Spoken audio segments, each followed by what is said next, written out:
Welcome to Hope is Here. We are continuing our conversation with Brad McDaniels, talking about the topic of alcohol. And we had just some unbelievable statistics that Brad shared with us yesterday that 17.6 million, or 1 in 12 adults, abuse or dependent on alcohol. And he gave some other just amazing statistics. So if you missed that one, I encourage you to go to our podcast. You can always find those of any program we've done here in the first 6 months on Hope is Here. I made it as simple as I could for people. It's at the website is hopeishere.today. That's hopeishere.today. So I encourage you to check that out. So Brad, yesterday, kind of shared your story. Grew up in Michigan, came to play baseball at Eastern Kentucky University, got out, had the, quote, American dream, great job, wife, daughter, beautiful house, making over 6 figures, driving a great car. Things looked good on the outside, but things weren't so good on the inside. Yeah, looks can be deceiving. And like we talked about in the previous show, everything looked fantastic on the outside, but the part that was missing was what's inside Brad. And like I said, earlier, I grew up in the church, became a Christian when I was 9. And one of the things that I struggled with, and this is never what the preacher said, this is what Brad heard. If you have sex before marriage, you're going to hell. If you drink, you're going to hell. If you lie, you're going to hell, right? It was that fire brimstone stuff. And I don't believe the preachers ever said that at the churches I went to, but that was the interpretation. That's what you heard. Yeah. I jokingly say today that my perceiver is broken.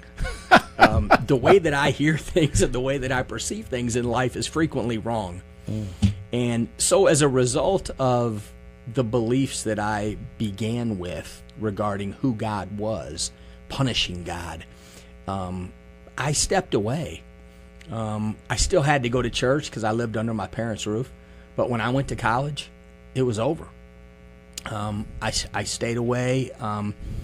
And it wasn't until, probably 15 years out of college that I returned to the church. It's funny, Greg, what I've learned is I don't have to go to church to have a relationship with Jesus. It helps. It helps to be in community. Absolutely. With other believers. But the relationship between him and me is very personal. And it may be different than yours. And that's okay.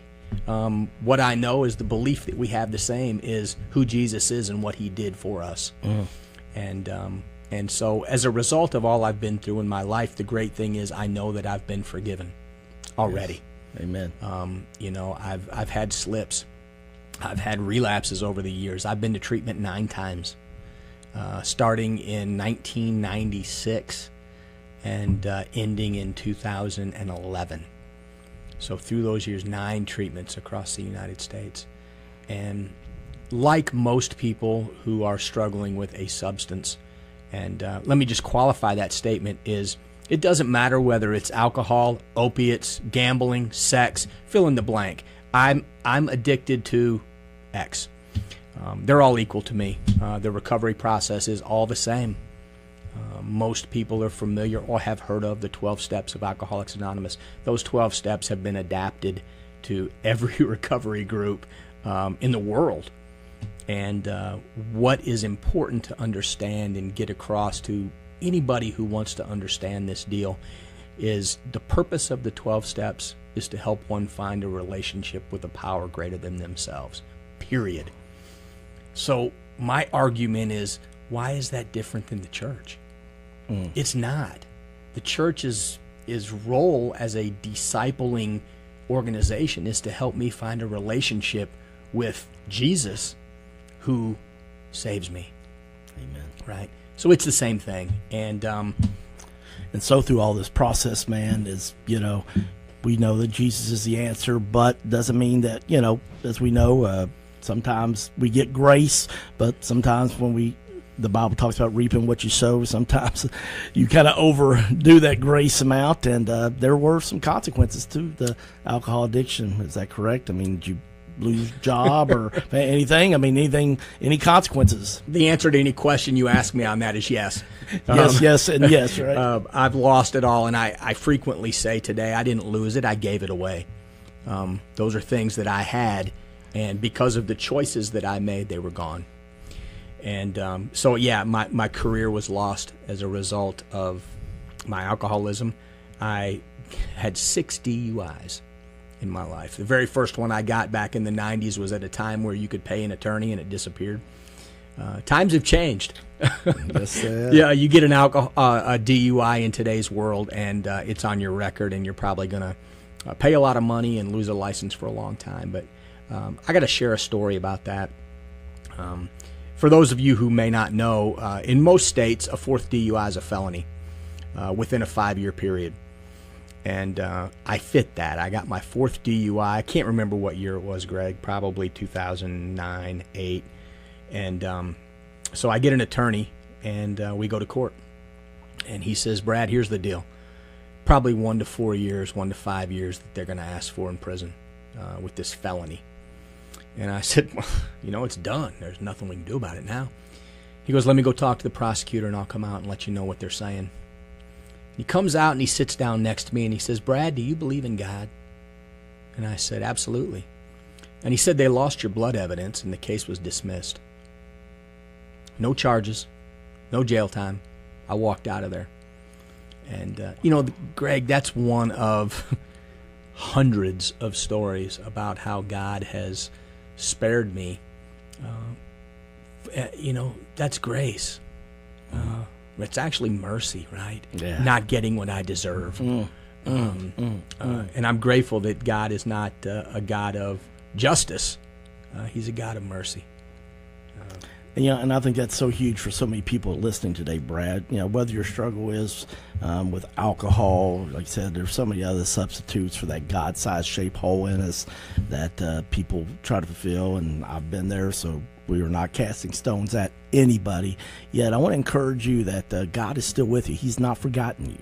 And Brad's sharing that even through these how many? 9 DUIs, is that right? 6 DUIs, 9 treatments. 9 treatments. That as he looks back now with some years of sobriety, times and seasons of that under his belt, that God was still working with him. And I love the quote that you put on me, that you shared with me. You sent me some information as we were preparing for this, that you talked about how people talk about how, God pursues them or whatever. What was the quote that I'm trying to find? Yeah.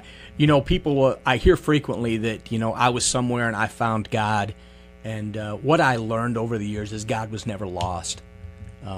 God was always there. Who was found was me. I was the one who was lost. And the great thing that I hope people understand is I was always saved. I was a Christian. My eternity was already taken care of. But I wasn't living the life that I was supposed to live as a follower of Christ, right? And, that's what we're called to do. There's a Christian song out right now, and I can't think who sings it, but she talks about how, if Christianity were about rules and things you can do and things you can't do, she wouldn't have made it. And that's how I feel today.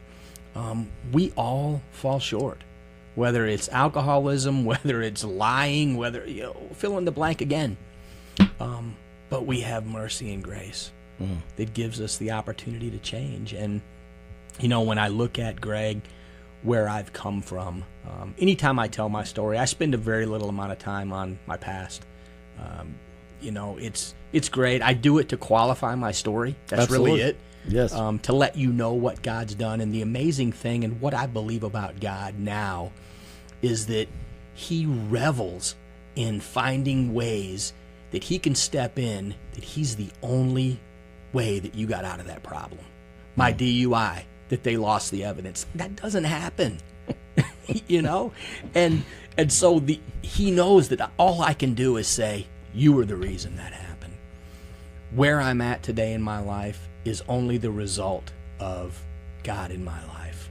I lost my career and I jumped around a little bit and tried to figure out what I was going to do and had no clue and just kind of through happenstance, I ran into a guy who told me about a program at UK, a graduate program, and I said, I'm going to go. I don't know what else to do. Went, and at 44, fell in love with school all over again. And, fast forward to today, in 3 weeks, I'll be done with my PhD. And who would have thunk it, man? Wow. Right? Yeah. I got to admit, I mean, I know your story, but even as you're sitting here sharing it again, I'm thinking that is, because I was praying for you with your parents' request back during the dark seasons, and you look great. You got a great smile, a glow about you, and to think that you're 3 weeks from your PhD, that's definitely a God story, isn't it? Yeah, it's just amazing when I look at the ways that I'm blessed. And, I always, I talk to my wife about it frequently, that I know I'm never grateful enough for what I've been given. And on that note, some of the groups that I do for Suboxone clinics and other people who are addicted to opiates in particular, at the beginning of the group, I have everybody share gratitude. And lots of times they go, I'm grateful to be alive, and that's kind of it. It's and I share with them why we do that, because none of us are ever grateful enough for what we have. And I think we got a sec. Let me share this quick story. Early in my recovery, I had a guy said, Brad, I want you to make a gratitude list and bring it back to me when you're done. I said, okay. And next day I saw him, and I said, I'm done. And he kind of chuckled at me, and he said, let me see it. And I had a 8.5 by 11 sheet of paper, a line drawn down the middle, and I had the left side full, halfway down the right side, and that was all I had. And he glanced at it, and he tore it up and threw it away. And he said, we're going to try this again. And he said, let me help get you started. I said, okay. And he said, you've got 2 eyes, a nose, and a mouth, and you can speak, and you can hear, and you can taste, and you can talk, and you can walk with your legs, and you've got 5 fingers on each hand, so you can pick things up. Does that help get you started? Wow. Right? And the things that we are oblivious to, that we just take for granted in life. Today I have a bed to sleep in. I have food on the table. Clean water to drink. Yeah, so many things. And I will always argue that if you're honest, the blessings that you have always outweigh the struggles in your life. No question about it. If you live in the United States, absolutely. Yeah. I mean, come on. Yeah, it's tremendous. And I have been blessed beyond measure. And, I'm still going to fall. It's just part of it. Not necessarily with alcohol, but with other things in my life. And I never believe that I'm overcome alcohol completely. I always give it credit for how strong it is. But I always fall back on my relationship with Jesus as asking him to take that away from me, knowing the danger and what that can cause. Absolutely. Well, this has been powerful stuff. That Brad McDaniels, our guest today, and I know that so many of you right now that are listening are thinking, is there hope for me with whatever situation that I'm struggling with? And I hope you've heard Brad say, yes, there is. And I love the thing that Brad said. He said, I'm not focusing on my past. I'm focusing on my future. And he talked about Jeremiah 29:11 and the work that he sent, the work that he sent me to be able to read and prepare for our interview. And, Jeremiah 29 simply says that, for I know the plans I have for you, declares the Lord, plans to prosper you and not to harm you, plans to give you a hope and a future.